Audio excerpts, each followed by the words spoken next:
Hello students, my name is Rohit Penuli and I am from ICT virtual classroom Dehradun. कैसे हैं आप सभी? मेरे ख्याल से बहुत अच्छे होंगे।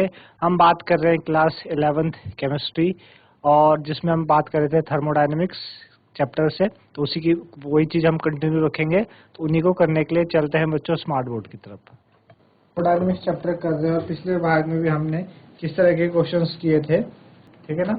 चलिए, तो नेक्स्ट क्वेश्चन करेंगे थर्मोडायनेमिक्स से, ठीक है ना। एक क्वेश्चन है, what is the relationship between what is the relationship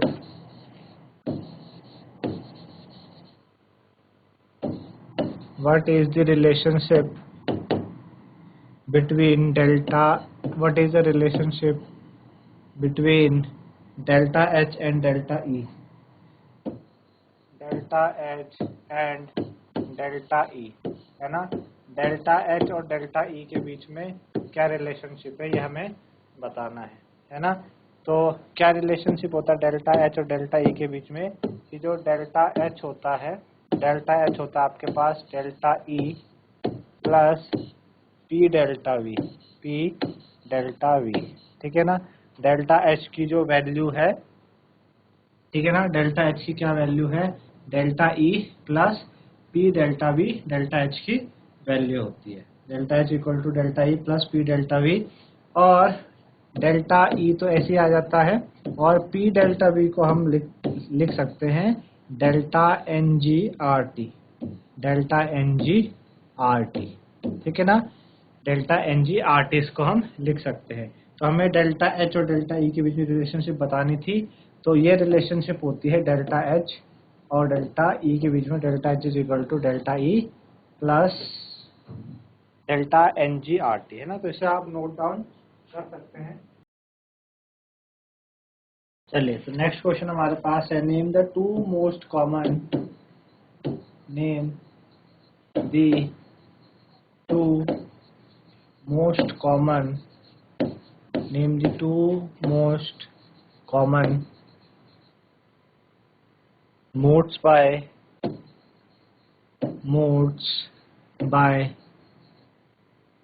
which a system and surrounding. Name the two most common modes by which a system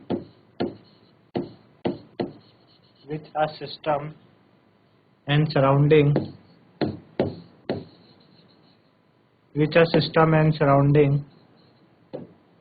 exchange their energy.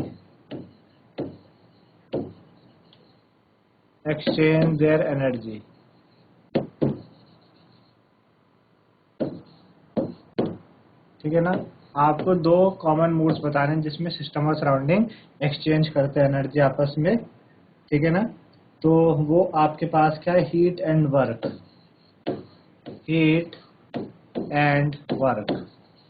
Heat और work के द्वारा system और surrounding आपस में energy को exchange कर सकते हैं, ठीक है ना। चलिए, नेक्स्ट इसी में है, what will happen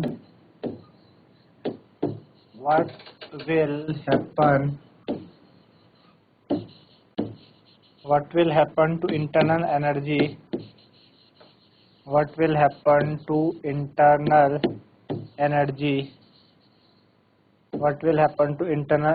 if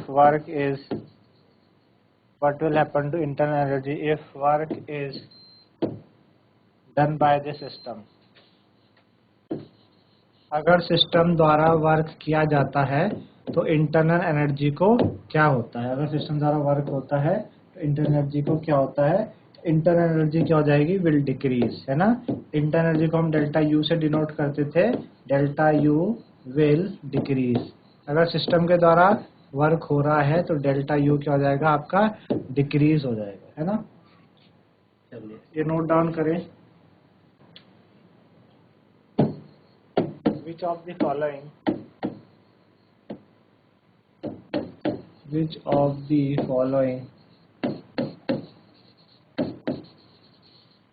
following is a state function?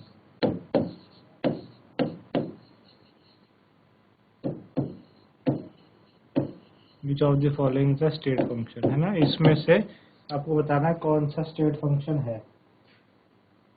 तो दे रखा height of a hill, height of a hill. दूसरा दिया है distance travelled in climbing the hill, distance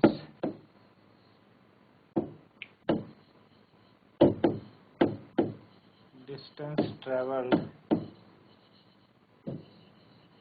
in climbing a hill,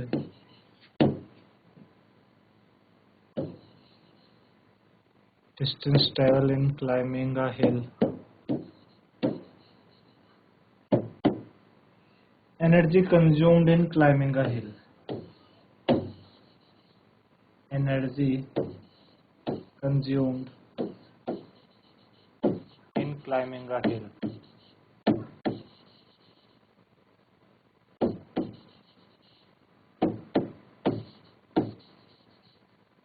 ठीक है ना।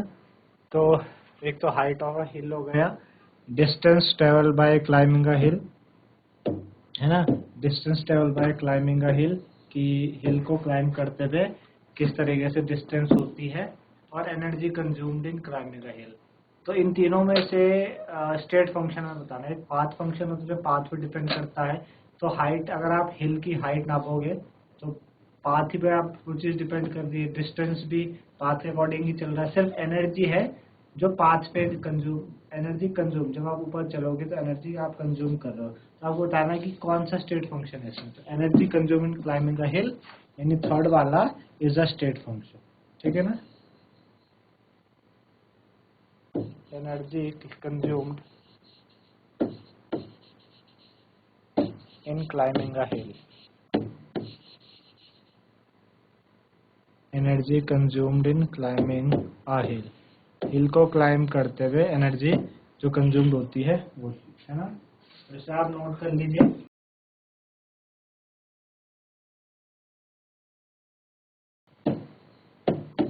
Ice is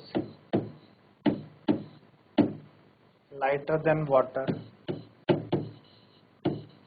Ice is lighter than water. जो आइस है वाटर से क्या है, लाइटर है। But entropy of ice, but entropy of ice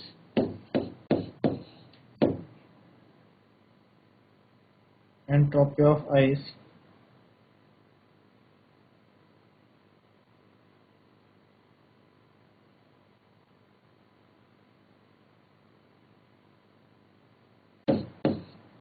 is less than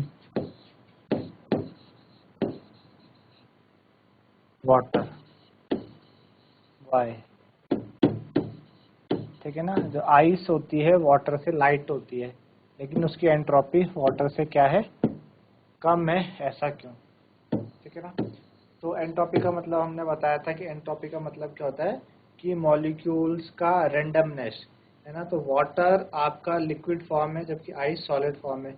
अब मॉलिक्यूलर मोशन जो होगा आइस में कम होगा, क्योंकि आइस क्या है, सॉलिड है। सॉलिड में मॉलिक्यूल्स का रेंडमनेस उतना नहीं होगा जितना कि वाटर में है ना।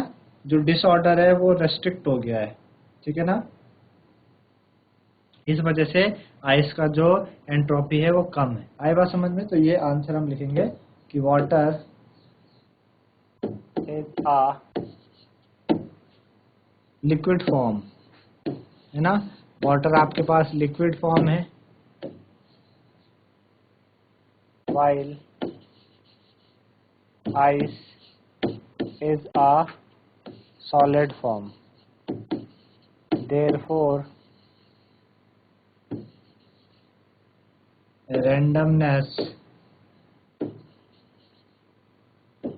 randomness of a molecule is more in water than ice, है ना। वाटर में रेंडमनेस आइस से ज्यादा है, इस वजह से वाटर की एंट्रोपी आइस से क्या है, ज्यादा है। नोट डाउन कर लीजिए इसको। when 1 gram of liquid naphthalene solidify, when 1 gram of liquid naphthalene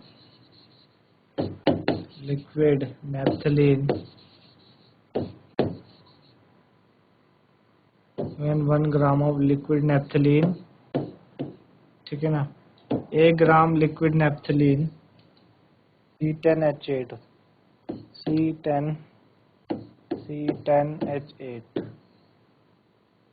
solidifies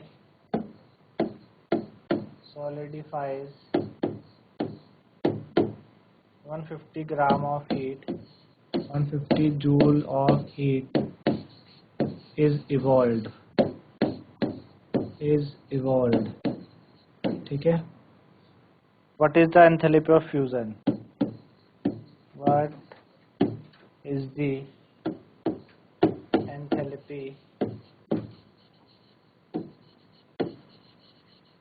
enthalpy of fusion?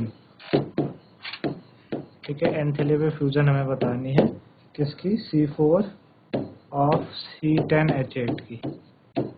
ठीक है ना. आपके पास लिक्विड नैप्थलीन था तो सॉलिडिफाई किया, 150 ग्राम ऑफ हीट इवॉल्व हुई, तो क्या एंथैल्पी ऑफ फ्यूजन बनेगी हमें बताना है. ठीक है ना. तो कैसे करेंगे कि एंथैल्पी ऑफ फ्यूजन हमारे पास आ जाए. हमको डेल्टा एच सॉलिडिफिकेशन हमको दिया है. लिक्विड से हम क्या कर रहे हैं, उसको सॉलिडिफाई कर रहे हैं. तो डेल्टा एच सॉलिडिफिकेशन कितना हो जाएगा आपके पास, -150 है ना, दिया है. और इसका आपको आएगा 128 है ना, 128. कैसे, इसका मोलिकुलर मास निकालो तो 12 10 जा 120 और 8 1 जा 8 है ना, 128 आ रहा. ठीक है ना.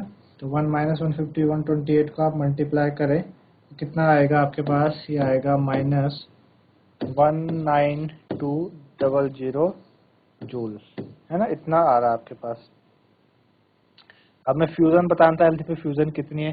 फ्यूजन का मतलब लिक्विड से आप सॉलिड में गए है ना, तो इतना आएगा आपके पास. किलो जूल में करना है तो उसको 1000 से आप डिवाइड कर दो. 1000 से डिवाइड करने पे कितना बैठेगा आपके पास, -19.2 है ना, 19.2 किलो जूल आ जाएगा.